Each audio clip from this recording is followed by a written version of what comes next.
National prayer ব্রেকফাস্টে যুক্ত নয় মার্কিন সরকার, মার্কিন দূতাবাস বলছে। দর্শক, এর আগের যে খবরটি এসেছিল তাতে মনে হচ্ছিল যেন যুক্তরাষ্ট্র সরকার এরকম একটি অনুষ্ঠান করছে এবং সেখানে বিএনপির একটি প্রতিনিধি দলকে আমন্ত্রণ জানিয়েছে। এটাতে বেশ একটি রাজনৈতিক চাঞ্চল্য তৈরি হয়েছিল, যেখানে বলা হচ্ছিল যে বিএনপি বা বর্তমান অন্তর্বর্তী সরকারের ব্যাপারে যেই ট্রাম্প প্রশাসন আসছে তারা বিরূপ দৃষ্টিভঙ্গি পোষণ করে। তো তারপর এই আমন্ত্রণটা বিশেষ গুরুত্ব সহকারে নেওয়া হয়েছিল।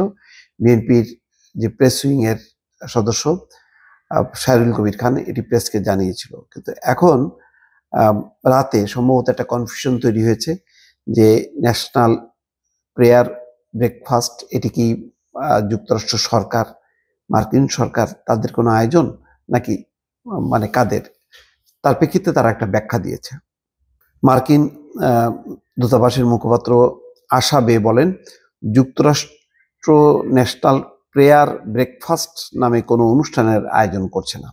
এই অনুষ্ঠানের সঙ্গে যুক্তরাষ্ট্র সরকার সম্পৃক্ত নয়।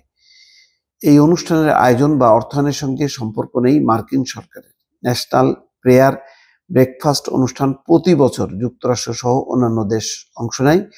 মার্কিন সরকার সবসময় ধর্ম ও বিশ্বাসের স্বাধীনতা সহ বিশ্বজুড়ে মানবাধিকার এবং মৌলিক স্বাধীনতার সুরক্ষায় নাগরিক সমাজের অংশগ্রহণকে স্বাগত জানায়।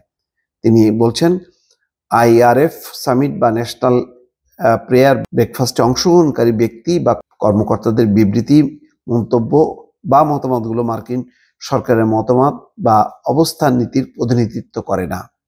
এদিকে বিএনপির চেয়ারপারসনের প্রেস উইং এর সদস্য শাহরুল কবির খান জানান, ওই অনুষ্ঠানে যোগ দেওয়ার জন্য বিএনপির ভারপ্রাপ্ত চেয়ারম্যান তারেক রহমান, মহাসচিব মির্জা ফখরুল ইসলাম আলমগীর, স্থায়ী কমিটির সদস্য আমির খসরু মাহমুদ চৌধুরীকে আমন্ত্রণ জানিয়েছেন ডোনাল্ড ট্রাম্প।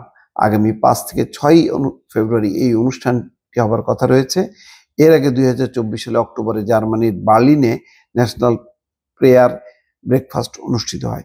তো ডোনাল্ড ট্রাম্প আমন্ত্রণ জানিয়েছেন বিএনপি প্রতিনিধি দলকে। এখন আবার দূতাবাস রাতে বলছে যে এর সাথে মার্কিন সরকারের কোনো সম্পর্ক নেই, আর্থিক সম্পর্ক নেই এবং এই অনুষ্ঠানটি মার্কিন সরকারের কোনো অনুষ্ঠান না। বিষয়টা একটু ধূম্রজাল তৈরি হয়েছে। আশা করি যে এই বিষয়ে আরো যদি বিএনপির পক্ষ থেকে কারা আমন্ত্রণ জানিয়েছে, কি প্রেক্ষিতে আমন্ত্রণ জানিয়েছে, এই অনুষ্ঠানের উদ্যোক্তা কারা, এর একটা বিস্তারিত একটা ব্যাখ্যা দেওয়া দরকার। তা নাহলে একটা কনফিউশন তৈরি হবে। যেমন মার্কিন দূতাবাস পরিষ্কার করে বলছে যে এটা মার্কিন সরকারের কোনো মানে এর সম্পৃক্ততা নেই। তাহলে বিএনপি প্রতিনিধি দলকে আমন্ত্রণ জানালো কারা, মানে এবং কি উদ্দেশ্যে, এটাও একটু বোঝা দরকার। দর্শক ভালো থাকবেন, আল্লাহ হাফেজ।